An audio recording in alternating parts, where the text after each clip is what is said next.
Nathan Mitchell's hands trembled violently as he stared at the security monitor, his whiskey glass completely forgotten on the mahogany desk. On screen, his three paralyzed daughters, Emma, Lily, and Hope, were doing the impossible. Their small fingers moved rhythmically against their wheelchair armrests, their eyes bright with something he hadn't seen since the tragic accident 6 months ago. Hope. In the center of the room stood Grace Rivers, the young Native American woman he'd hired as their caretaker, drawing her bow across an ancient violin. The melody that filled the speakers was haunting, otherworldly, and completely unauthorized. But his daughters were actually responding to sounds no expensive therapy had ever achieved. Nathan's finger hovered over his phone. "Call the doctors. The police fire the woman immediately." But then 8-year-old Emma whispered something to the camera, her first words in months. "Daddy, can you hear the healing music?" His world completely shattered apart. Before we continue, please leave a like and let me know which city you're watching from. Now, let's get back to the story. Nathan Mitchell had built his fortune on destruction. For 20 years, the 42-year-old oil engineer from Texas had carved pipelines through pristine wilderness, transforming sacred Native American burial grounds into profitable extraction sites across Montana. His company, Mitchell Energy Solutions, had made him wealthy beyond imagination. But that wealth came with a price he'd refused to acknowledge until 6 months ago. The accident happened on a rain-soaked highway outside Billings. Nathan had been driving home from another heated argument with his wife Sarah about his drinking, about the protests surrounding their latest pipeline project, about the children they rarely saw anymore because of his obsessive work schedule.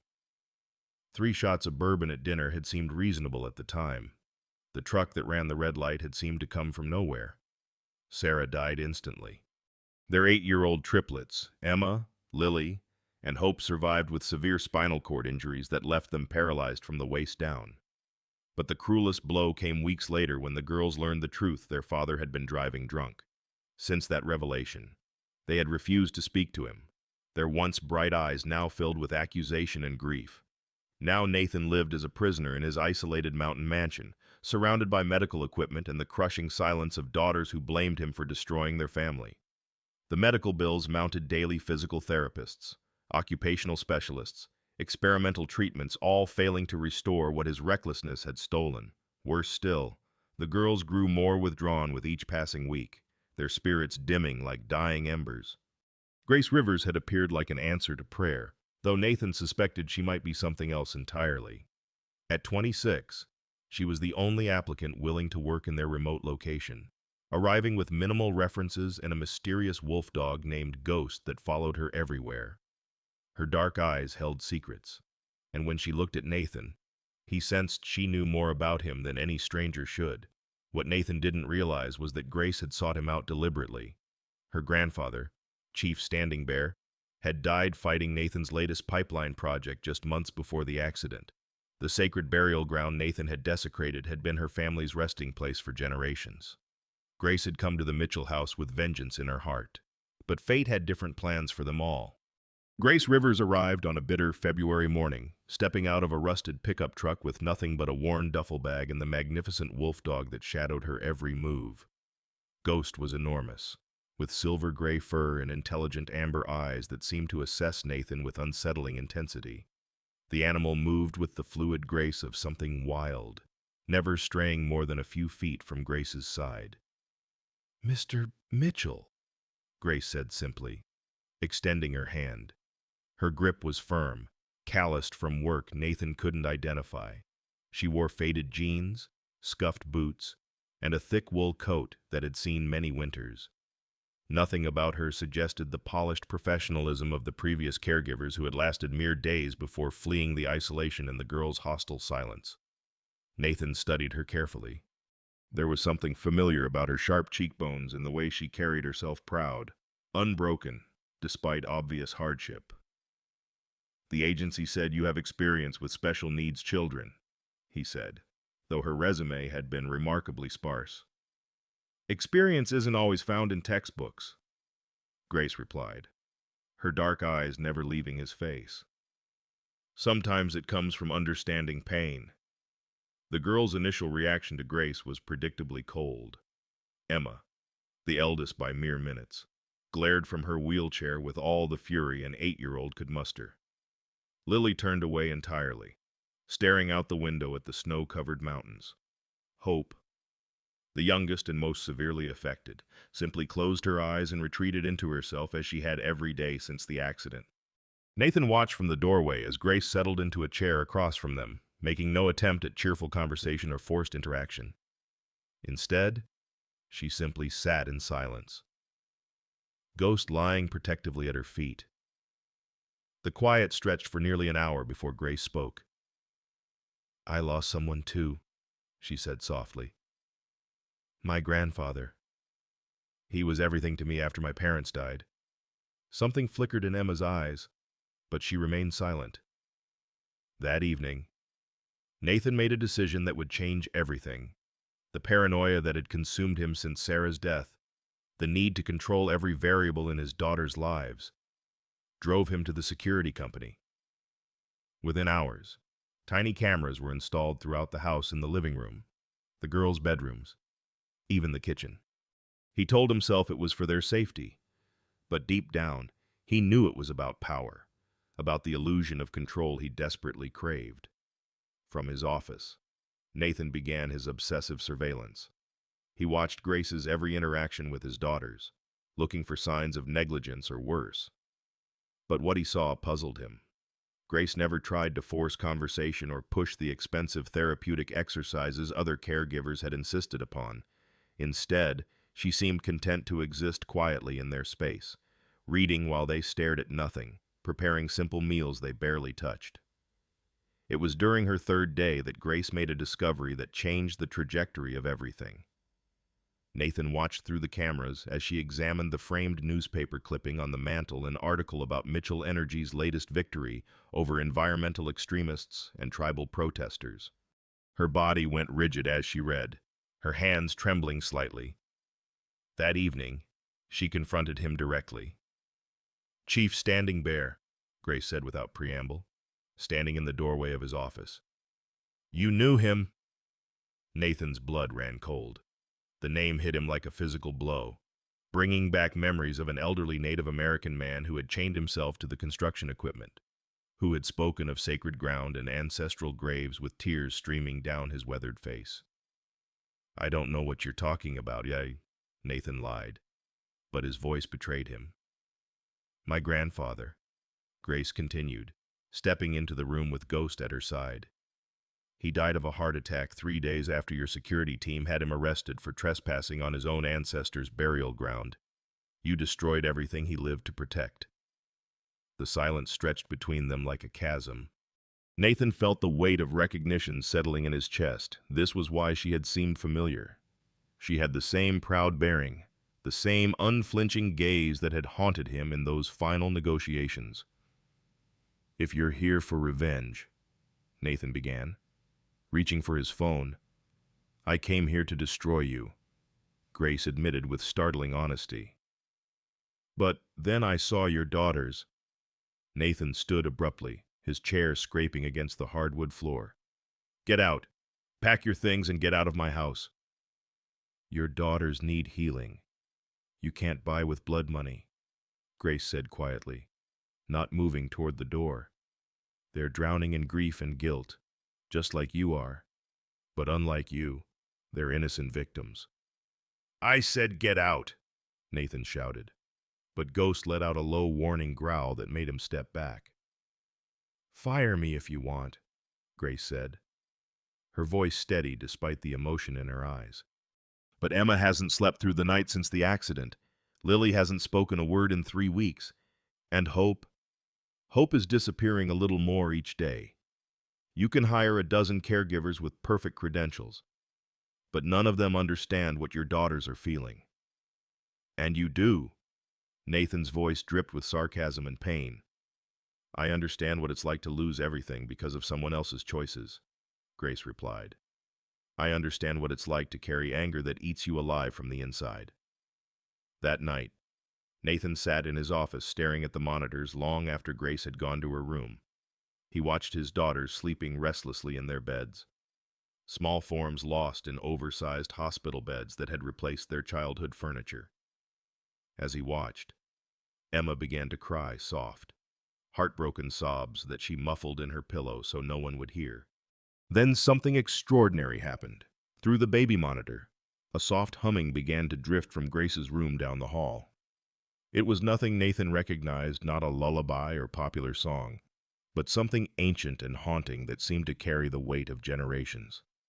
Slowly, gradually, Emma's crying subsided, her breathing deepened, and for the first time in months, she fell into peaceful sleep. Nathan stared at the monitor in disbelief, his hand frozen on the phone he'd planned to use to call Grace's agency. Whatever was happening in his house, whatever Grace was doing to his daughters, it was working in ways his money and medical expertise could never achieve.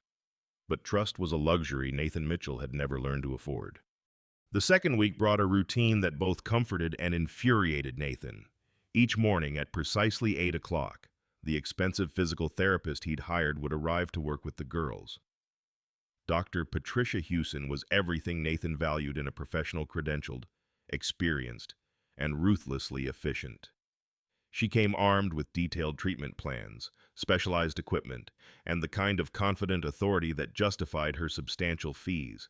But from his office monitors, Nathan watched with growing frustration as Grace consistently undermined these carefully orchestrated sessions. "Now, Emma, we need to work on your upper body strength," Dr. Hewson would announce cheerfully, positioning complicated pulley systems around Emma's wheelchair. "Remember, consistency is key to maintaining muscle tone." Emma would comply mechanically, her movements dutiful but lifeless, her eyes vacant as she went through the prescribed motions. The same scene played out with Lily and Hope: expensive equipment, professional expertise, and absolutely zero emotional engagement from his daughters. The moment Dr. Hewson left each day, Grace would quietly dismantle the elaborate setup, storing the equipment in a corner where it gathered dust like expensive monuments to futility. Nathan's jaw clenched as he watched her replace the clinical atmosphere with something entirely different, something that made his blood boil with its apparent frivolity. Grace would disappear into her room and return carrying a battered violin case that looked older than she was. The instrument itself was a thing of beauty despite its obvious age: rich amber wood, worn smooth by countless hands, strings that gleamed like silver thread in the afternoon light. When Grace drew the bow across those strings, the sound that emerged was unlike anything Nathan had ever heard. These weren't the classical pieces he recognized from his limited exposure to high culture. These melodies seemed to rise from the earth itself, haunting. Primal songs that spoke of wind across vast plains, of rivers running through ancient valleys, of stories told around fires when the world was younger. The music filled the house with something Nathan couldn't name, something that made his chest tight with emotions he refused to acknowledge. But what truly enraged him was his daughter's response. Emma, who had remained wooden and unresponsive during her therapy sessions, began to show signs of life when Grace played. Her fingers would tap against her wheelchair armrests, subtle movements that might have gone unnoticed by anyone not watching obsessively through hidden cameras. Lily, who had retreated so far into herself that she barely seemed present, would turn her head toward the music, her eyes focusing with an intensity Nathan hadn't seen since before the accident. Most remarkably, Hope, fragile, damaged. Hope would sometimes mouth the words to songs she couldn't possibly know, as if the melodies were awakening something deep in her memory. Nathan's fury reached its breaking point on Thursday afternoon. He burst into the living room like a man possessed, startling all three girls and causing Ghost to rise protectively in front of Grace.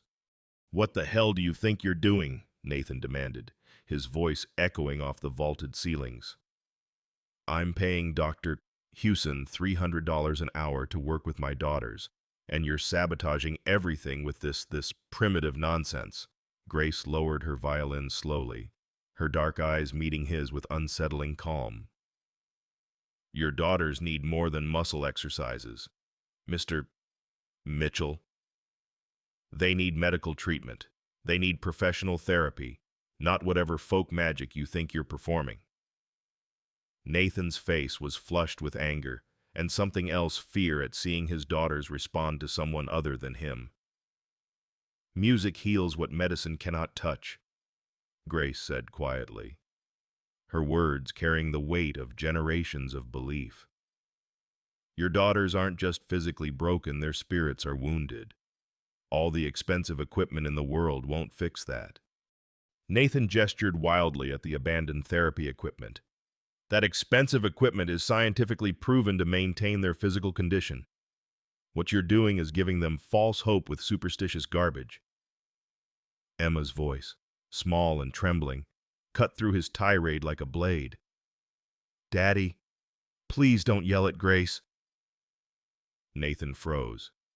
Emma hadn't spoken to him directly in months, and hearing her voice now defending this woman who was undermining everything he was trying to do felt like a betrayal that cut deeper than any physical wound. "The music helps," Lily whispered, her voice barely audible. "It makes the hurt less." Nathan stared at his daughters in shock. They were speaking, actually speaking, but to defend Grace against him. The irony was devastating and infuriating in equal measure. 3 days later, Dr. Rebecca Martinez, the girl's primary physician, arrived for their monthly evaluation. Nathan had requested the appointment specifically to prove Grace's methods were not only ineffective but potentially harmful to his daughter's recovery. "Their physical condition remains unchanged," Dr. Martinez confirmed, reviewing test results and range of motion assessments. "No deterioration, which is positive, but no measurable improvement either. The paralysis is complete and, I'm afraid, permanent." Nathan felt a grim satisfaction at the clinical confirmation. When Dr. Martinez left, he confronted Grace with the same self-righteous anger that had driven him to destroy sacred burial grounds in pursuit of profit. "The doctor confirmed what I already knew," he said coldly. "Your music therapy is accomplishing exactly nothing. You're wasting time they could be spending on legitimate treatment." "Are your daughters happier?" Grace asked simply.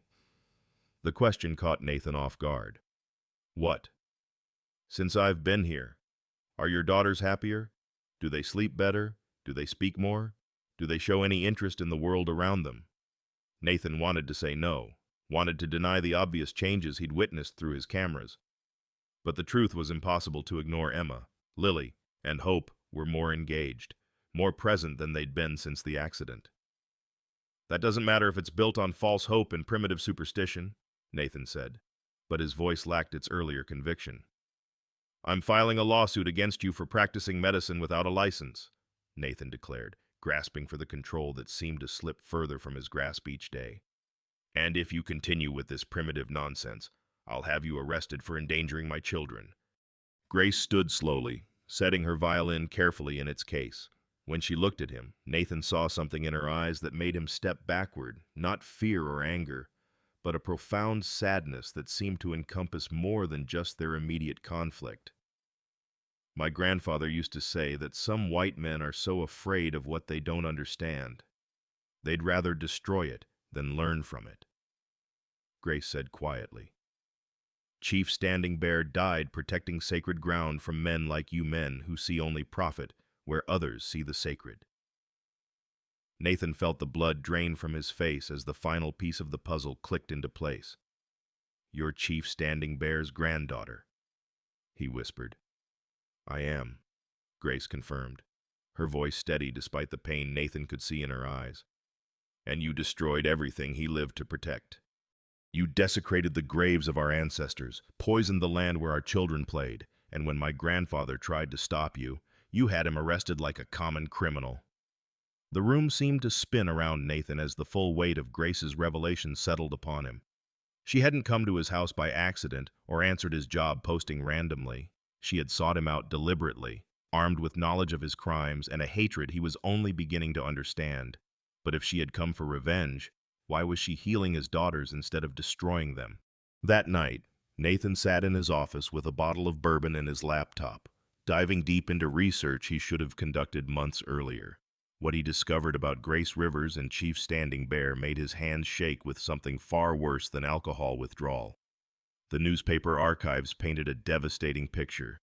Chief Standing Bear, Grace's grandfather had been a respected tribal elder and environmental activist who had spent his final years fighting Nathan's Blackfoot Valley pipeline project.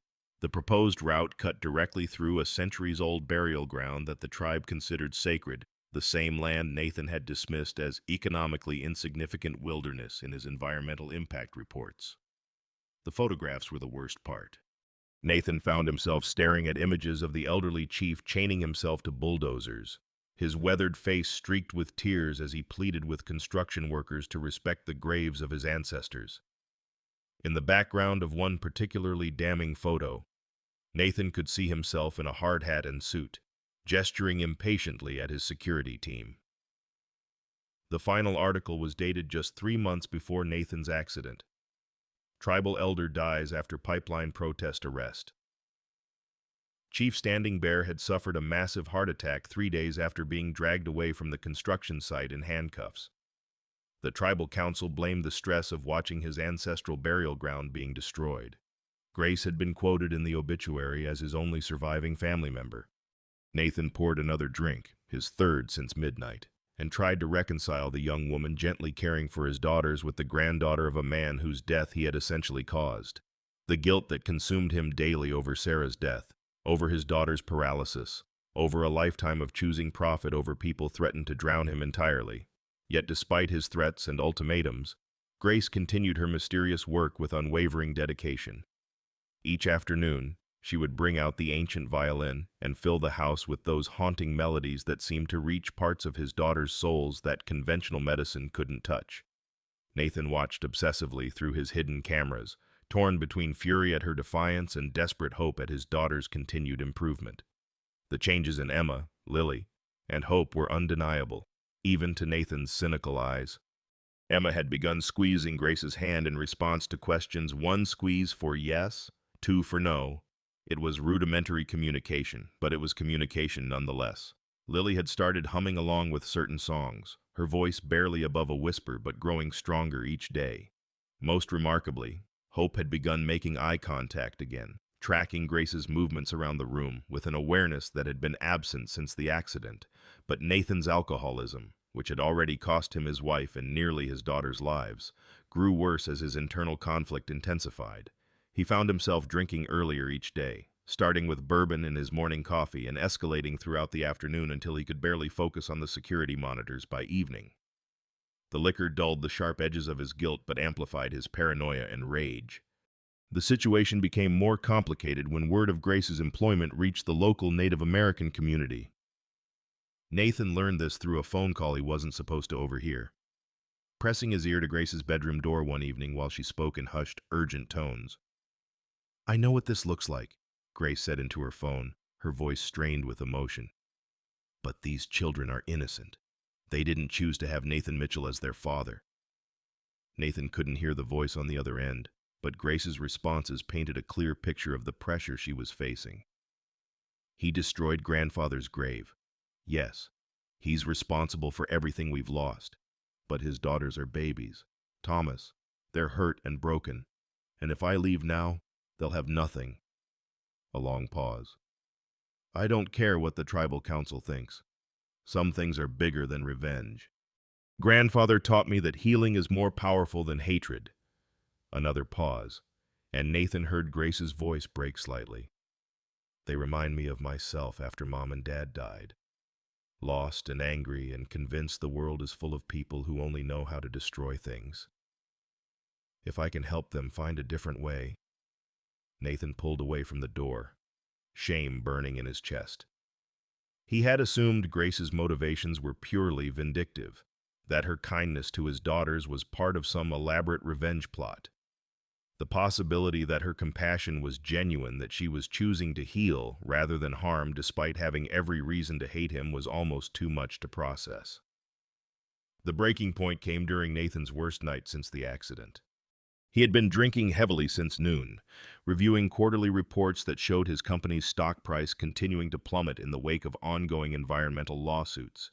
By 8 o'clock, he was stumbling through the house in a rage, screaming at his daughters about ingratitude and expensive medical bills they would never be able to repay. "Do you have any idea what your care costs me?" he shouted at Emma, who cowered in her wheelchair. Hundreds of thousands of dollars, and for what? So you can sit there like vegetables while this woman fills your heads with fairy tales. Lily began crying, and Hope retreated so far into herself that she seemed to disappear entirely. Nathan was too drunk to notice their terror, too consumed with his own pain to see that he was traumatizing the children he claimed to love. That's when Ghost intervened. The wolf dog appeared in the doorway like a silent guardian, his amber eyes fixed on Nathan with unmistakable menace. Ghost moved between Nathan and the girls with fluid grace, his hackles raised and a low growl rumbling from his chest. The message was clear: come no closer. Get that animal away from my daughters. Nathan slurred, but his voice lacked conviction. Something primal in Ghost's posture, something wild and dangerous, cut through his alcoholic haze with startling clarity. Grace appeared moments later, her face pale with concern as she took in the scene: Nathan swaying drunkenly, the girls crying in their wheelchairs, Ghost standing protectively between them like a living barrier. "Girls, would you like to go to your rooms?" Grace asked gently, her voice carefully neutral despite the tension crackling through the air. They nodded mutely, and Grace helped them navigate their wheelchairs around Nathan, who stood frozen by Ghost's unwavering stare. Only when the girls were safely down the hall did Ghost relax his protective stance, though his eyes never left Nathan's face. "If you ever frighten them like that again," Grace said quietly, her voice carrying a steel Nathan had never heard before, "Ghost and I will leave immediately, and you'll be left alone with daughters who will never forgive you for driving away the only person who's been able to reach them." Nathan wanted to assert his authority, to remind Grace that this was his house and these were his children. But the words died in his throat as he looked into her eyes and saw not the vengeful enemy he had imagined, but a young woman who genuinely cared about 3 broken little girls more than she cared about settling old scores. The next morning, Nathan woke with a hangover and a crystal-clear understanding Grace Rivers had every reason to destroy him. But instead, she was saving the only innocent victims of his lifetime of destructive choices. The question that haunted him as he listened to her violin drifting through the house was whether he was brave enough to let her heal his daughters and perhaps, impossibly, himself. The crisis began at 3 o'clock on a Tuesday morning in early March, when Hope's monitor began screaming its electronic alarm through the house. Nathan jolted awake from his bourbon-induced stupor, his heart hammering as he stumbled down the hallway toward his youngest daughter's room. Grace was already there, her face pale in the harsh fluorescent light as she checked Hope's pulse with practiced efficiency. "Call Dr. Martinez," Grace said without looking up, her voice calm but urgent. "Tell her Hope's leg is swollen and discolored. She's burning with fever." Nathan fumbled with his phone, his hands shaking from withdrawal and terror in equal measure. Within minutes, paramedics were rushing into his house, their urgent voices filling the space that had been Grace's sanctuary of healing music. Hope looked impossibly small and fragile as they loaded her onto a stretcher, her face flushed with fever, her breathing shallow and rapid. "Blood clot in the femoral artery," Dr. Martinez explained grimly in the hospital waiting room 6 hours later. "It's a common complication with her level of spinal injury, but this one is particularly severe. Without immediate surgical intervention, she could lose the leg entirely. Even with surgery, there are significant risks." Nathan felt the world tilting around him as the doctor continued explaining the brutal mathematics of Hope's survival. The surgery itself carried a 30% chance of complications that could prove fatal. Without the surgery, the clot would likely travel to her heart or lungs within days.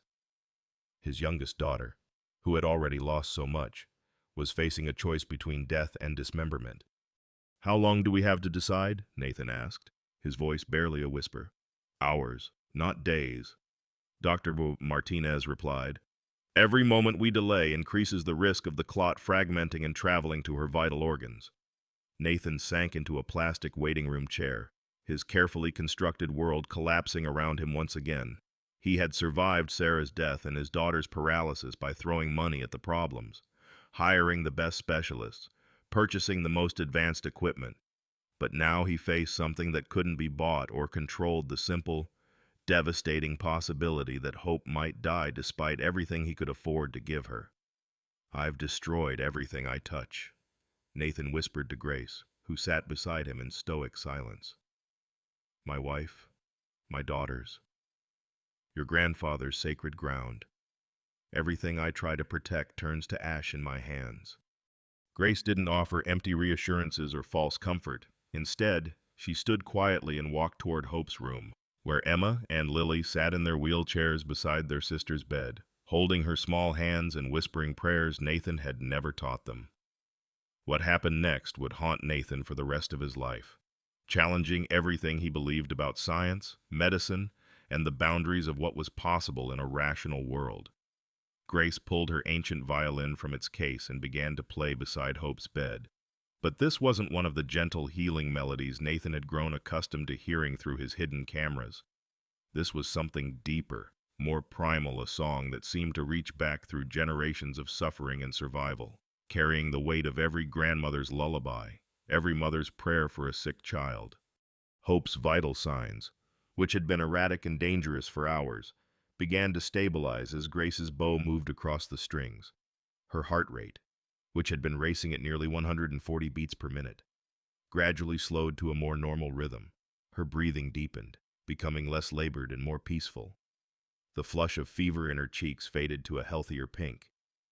Most impossibly, as Grace played a particular sequence of notes, a haunting melody that seemed to rise and fall like breathing itself, Hope's toes began to move. Not the random spasms that doctors had warned might occur, but deliberate, rhythmic movements that matched the cadence of the music. Nathan watched in stunned silence as his paralyzed daughter's foot tapped against the hospital blanket in perfect time with Grace's ancient song. "That's not possible, Doctor," Martinez breathed, staring at the monitors that showed Hope's vital signs continuing to improve. "Her spinal injury is complete. There should be no motor function below the level of the break." But Hope's foot continued to move, and her breathing grew stronger with each note Grace played. The medical staff gathered in the doorway, whispering among themselves as they witnessed something that contradicted everything in their textbooks. One nurse crossed herself and murmured what sounded like a prayer in Spanish. Nathan felt something crack open inside his chest as he watched his youngest daughter respond to Grace's music in ways that millions of dollars in medical intervention had never achieved. The rational part of his mind, the part that had built an empire on concrete facts and measurable results, screamed that this was impossible, that there had to be a logical explanation for what he was seeing. But the father in him, the man who would have sold his soul to see his daughters whole again, wanted desperately to believe that Grace's ancient songs carried a power that modern medicine couldn't understand or replicate. Dr. Martinez ordered immediate tests, blood work, ultrasounds, neurological assessments. The results came back 2 hours later with findings that made no scientific sense. The blood clot had not disappeared, but it had stabilized in a way that eliminated the immediate threat to Hope's life. Her circulation had improved dramatically, and the swelling in her leg had begun to subside. Most mysteriously, Hope showed signs of neurological activity below her spinal injury, faint but measurable responses that shouldn't have existed given the severity of her condition. "I can't explain these results," Dr. Martinez admitted privately to Nathan. "By all medical logic, your daughter should be in surgery right now, fighting for her life. Instead, she's stable and showing improvement we haven't seen since her initial injury." Nathan should have felt relief, gratitude, overwhelming joy at his daughter's unexpected recovery. Instead, he felt a rage building inside him that was more terrifying than any emotion he had ever experienced. This wasn't the clean, predictable world of contracts and quarterly reports. This was something wild and uncontrollable, something that challenged his fundamental understanding of how the universe operated. "What did you do to her?" Nathan demanded, cornering Grace in the hospital hallway later that evening. "What kind of witchcraft are you practicing on my daughters?" Grace's eyes flashed with the first real anger Nathan had seen from her. "I played music. That's all. Music that has been healing my people for centuries." "People don't get better from music," Nathan shouted, his voice echoing off the sterile walls. "This is some kind of trick, some primitive superstition that you're using to give my daughters false hope." "False hope?" Grace stepped closer, her voice low and dangerous. "Your daughter was dying 6 hours ago, and now she's sleeping peacefully with normal vital signs. How exactly is that false hope?" Nathan's world felt like it was spinning out of control. Everything he had built his identity around logic, science. The power of money to solve problems was crumbling in the face of something he couldn't understand or control. "I want you gone," Nathan said, his voice shaking with fury and fear. "Pack your things and get out of my family's life. I don't care what you think you've done here. I won't have you filling my daughters' heads with this primitive nonsense." Grace stared at him for a long moment, and Nathan saw something die in her eyes, some last flickering hope that he might be capable of growth or change. "Fire me then," Grace said quietly. "Send me away.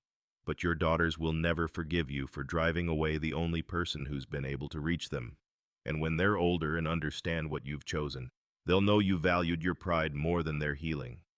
Nathan turned away, unable to meet her gaze, unable to acknowledge the truth in her words that cut deeper than any blade.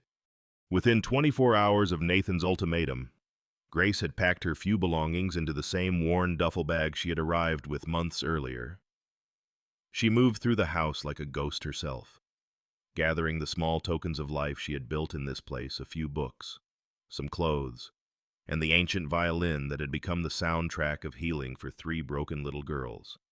The girls watched her preparations with the hollow-eyed devastation of children who had learned too young that the adults they depended on would always disappoint them.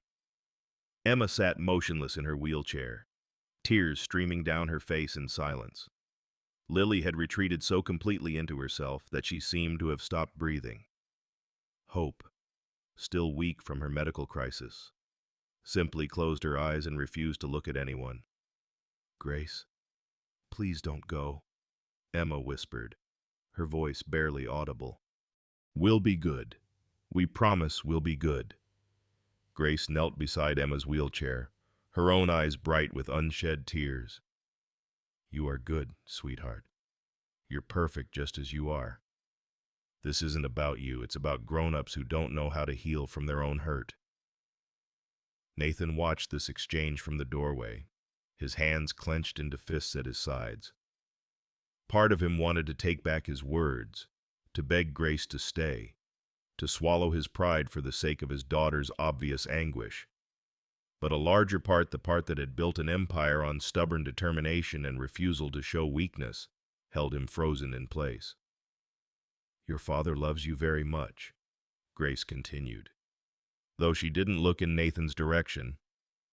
"Sometimes people who are hurting don't know how to show love in ways that feel good, but that doesn't mean the love isn't there." Ghost seemed to understand that something terrible was happening. The wolf dog paced restlessly between Grace and the girls, whining softly as if trying to communicate something urgent that humans were too obtuse to understand. When Grace's pickup truck finally disappeared down the mountain road, the house fell into a silence more complete than anything Nathan had experienced since the accident. It was the silence of hope dying, of connections severed, of trust broken so thoroughly that repair seemed impossible. Nathan's attempts to reconnect with his daughters over the following 48 hours were catastrophically unsuccessful. He tried to engage them in the expensive therapeutic activities that Dr. Hewson had prescribed, but Emma stared through him as if he were invisible. He attempted conversations about their interests, their feelings, their needs, but was met with the kind of silence that felt like accusation.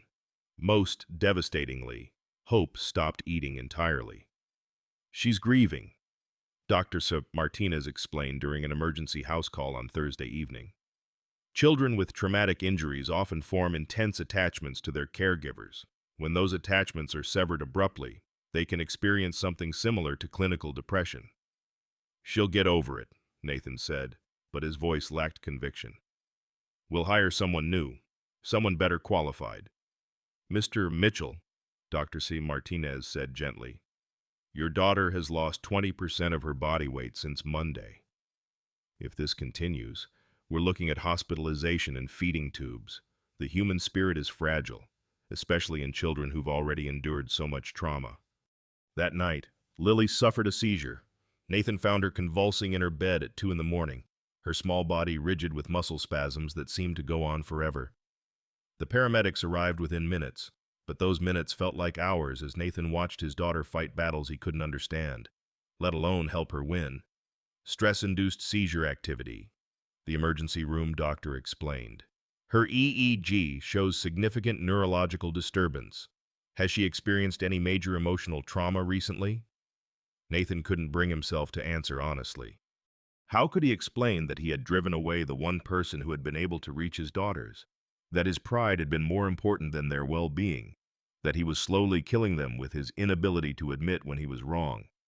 Desperate and terrified, Nathan called Grace's cell phone from the hospital waiting room. "Please," he said when she answered, not bothering with preliminaries or explanations. "Lily's in the hospital. Hope won't eat. Emma won't speak. They need you. I need you." "You chose your pride over your children," Grace replied, her voice tired and distant. "I warned you what would happen if you sent me away." "I was wrong," Nathan said, the words feeling like broken glass in his throat. "I was angry and scared, and I made the wrong choice. But my daughters are dying without you. Whatever you want, more money, a formal apology, anything, just please come back. It's not about money or apologies," Grace said quietly. "It's about trust. How do I know you won't change your mind again the moment something happens that you can't understand or control?" Nathan had no answer for that, because they both knew he probably would. Grace hung up without another word. That's when Ghost made his choice. Nathan discovered the next morning that the wolf dog had somehow escaped the house during the night, vanishing into the mountain wilderness with the kind of determination that suggested purpose rather than random wandering. For 3 days, Nathan searched the forests and valleys surrounding his property, calling Ghost's name until his voice was hoarse, following tracks that led nowhere and hoping against hope that the animal would return on his own. He found Ghost on a rain-soaked Thursday evening, lying motionless beside Highway 12, about 15 miles from the house. The wolf dog had been struck by a passing truck sometime during the night, his beautiful silver-gray fur matted with blood and mud. But even in death, Ghost's body was oriented toward the valley where Grace had been staying with friends from her tribe, as if he had died trying to reach the woman who had become his pack leader. Nathan knelt in the cold rain beside Ghost's body and finally, completely broke down. All the grief he had suppressed since Sarah's death came pouring out in harsh, ugly sobs that shook his entire frame. He wept for his wife, for his paralyzed daughters, for Grace's grandfather whose sacred ground he had destroyed, for the beautiful animal whose loyalty he hadn't deserved. He wept for every choice he had made that had led to this moment, kneeling in the mud beside a mountain highway, surrounded by the wreckage of everything he had once thought mattered. When Nathan finally lifted Ghost's lifeless body and carried him back to the truck, he understood with perfect clarity that he had lost everything worth having. His daughters would never forgive him for driving Grace away. Grace would never trust him again after he had chosen his fear over their healing. And Ghost, who had been the purest soul in his broken household, was dead because of Nathan's inability to swallow his pride and admit when he was wrong. By the time Nathan reached home, Emma, Lily, and Hope had retreated so far into their grief that they seemed like shadows of the children who had once filled his house with laughter. They sat in their wheelchairs, staring at nothing, unreachable and untouchable, lost in a darkness Nathan had created but couldn't penetrate. He had finally succeeded in destroying everything he touched.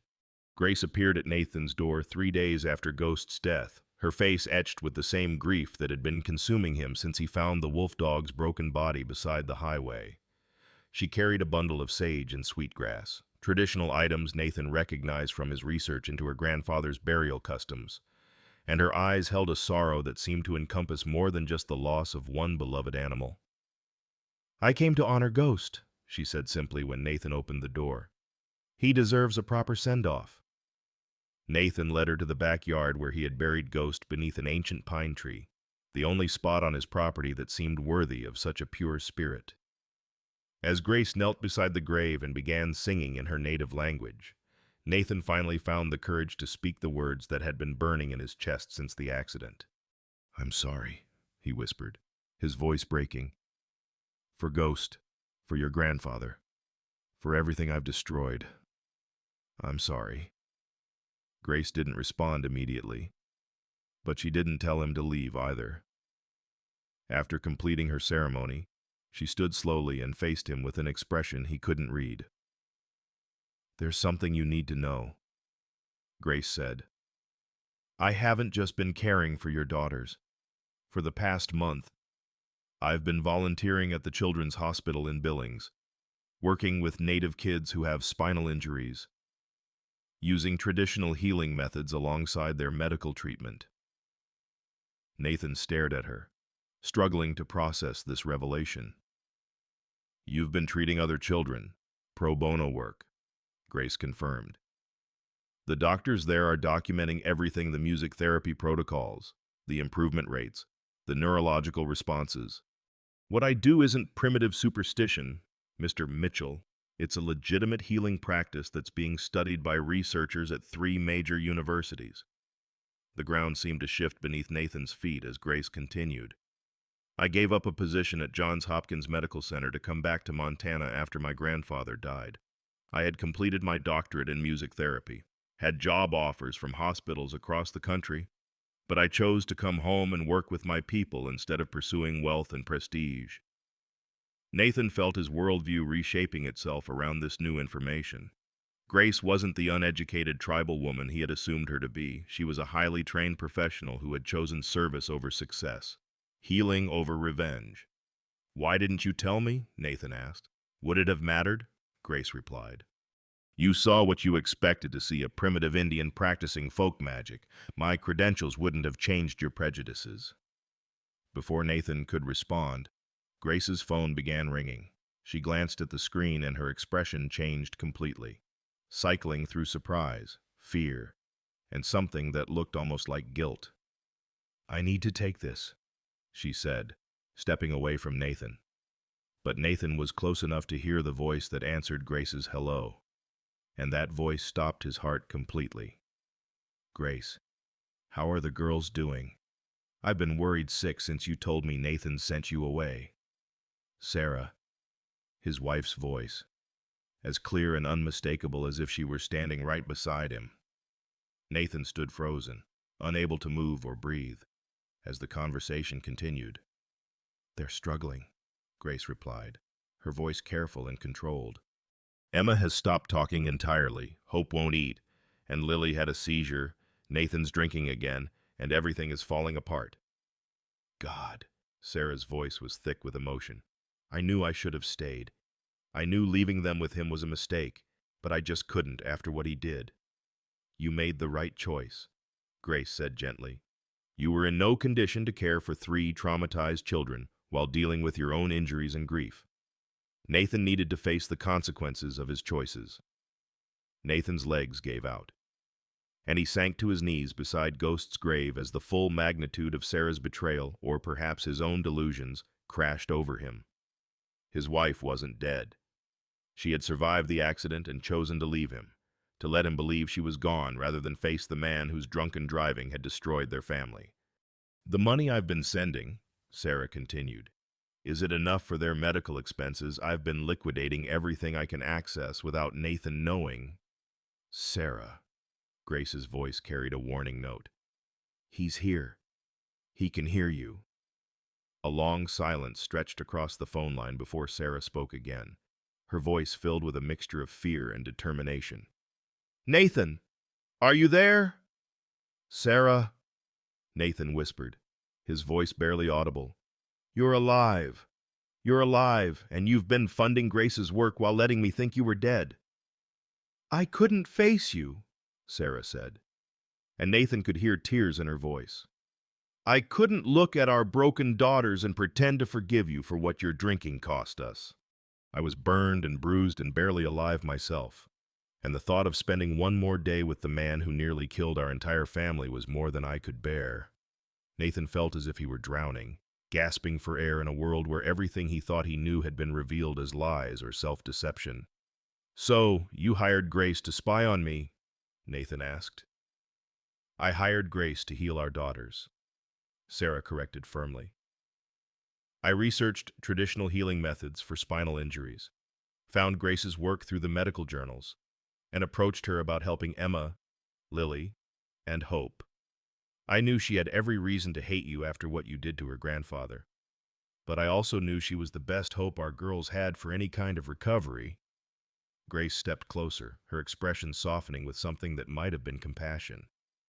I didn't come here to spy on you, Nathan. I came to help three little girls who deserved better than the hand they'd been dealt. But I also came to understand the man who had destroyed my family's sacred ground, to see if you were capable of growth or if you were exactly the monster I expected you to be. Nathan looked up at Grace through tears he hadn't realized he was shedding. And what did you decide? That you're a broken man who makes terrible choices when he's afraid, Grace replied honestly. But also that you love your daughters more than your own life, even if you don't know how to show it in healthy ways. Sarah's voice came through the phone speaker, distant but clear. Nathan, I want to come home. I want to try to put our family back together, but I need to know that you've changed, that you'll never again choose alcohol and pride over our children's well-being. Prove to me that you're the man I married, not the man who nearly destroyed us all. Nathan knelt in the dirt beside Ghost's grave, surrounded by the wreckage of his lies and self-deceptions, faced with the impossible choice between the pride that had defined him for 42 years and the love that might still save what remained of his family. For the first time in his life, the choice was clear.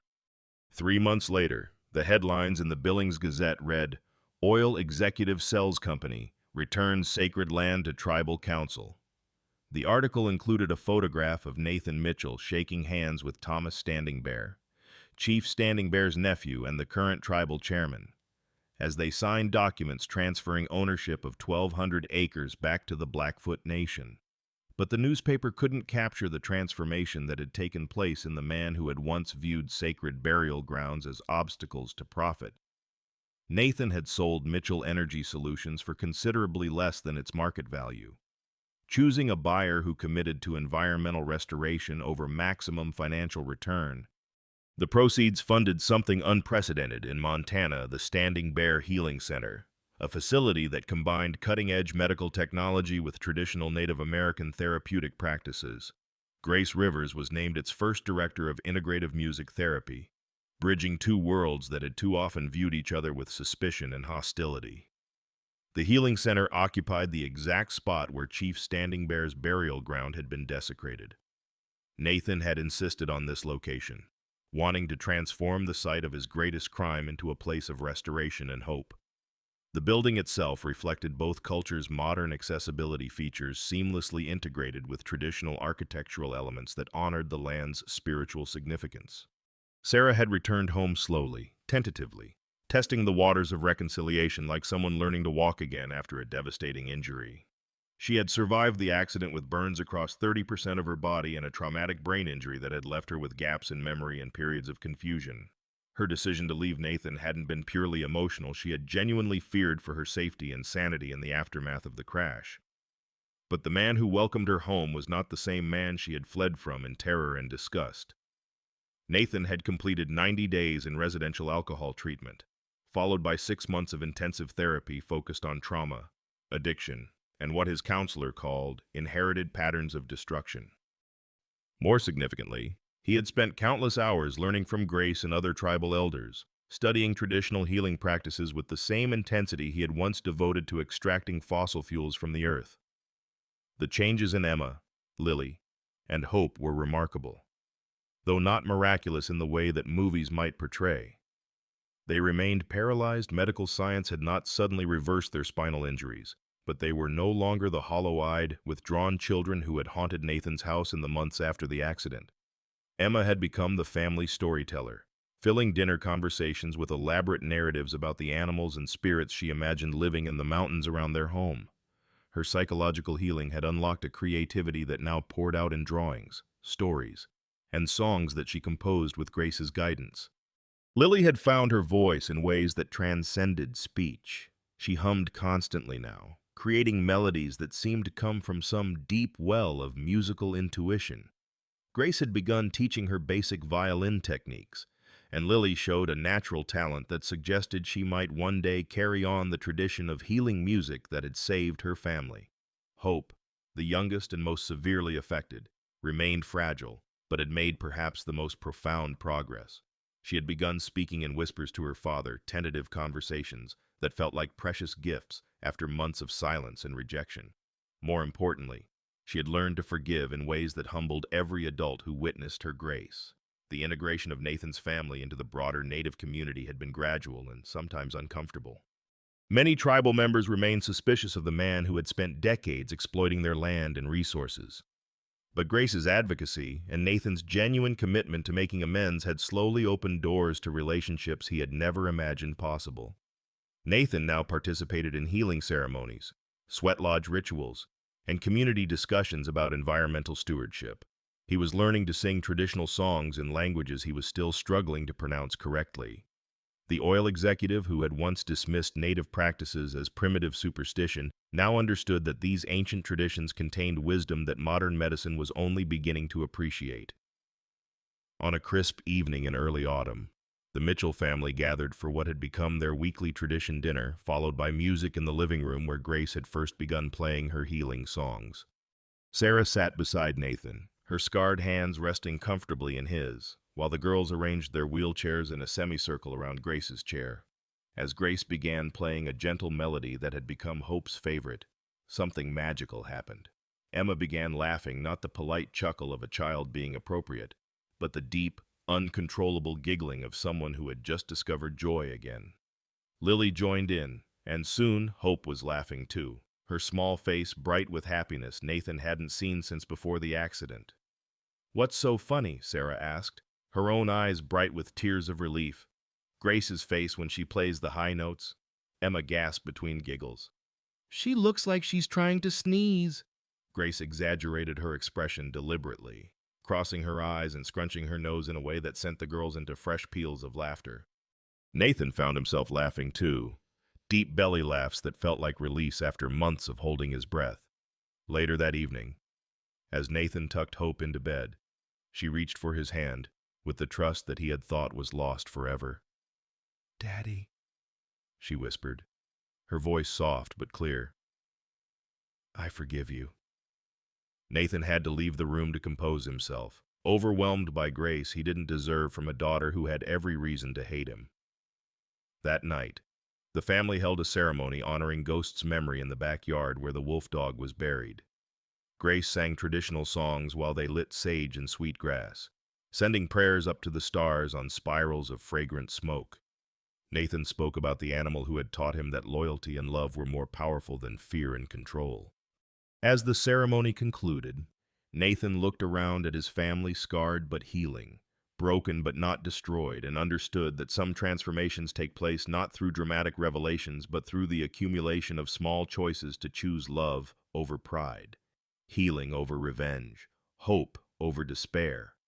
The sound of Grace's violin still filled their house each evening, but now it was accompanied by other voices, Sarah's gentle humming, the girls' whispered songs, and sometimes, tentatively, Nathan's own attempts to carry melodies that spoke of forgiveness and second chances.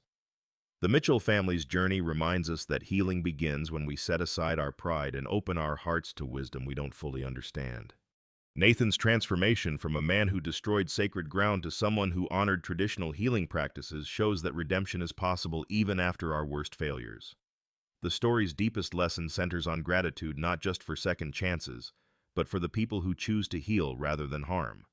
Even when they have every right to seek revenge, Grace could have destroyed Nathan, but instead she chose to save his daughters. Sarah could have taken the children and never returned, but she gave Nathan the opportunity to prove he had changed. Family isn't just about blood relations, it's about the community we build through mutual respect, shared vulnerability, and the courage to forgive. The healing center that now stands where Chief Standing Bear's burial ground once lay represents more than environmental restoration. It symbolizes what becomes possible when we bridge cultural divides through compassion rather than conquest. True strength lies not in control, but in the wisdom to recognize that some of life's most profound healing comes from sources our rational minds struggle to accept. Have you ever misjudged someone's intentions the way Nathan initially dismissed Grace's traditional healing methods as primitive nonsense?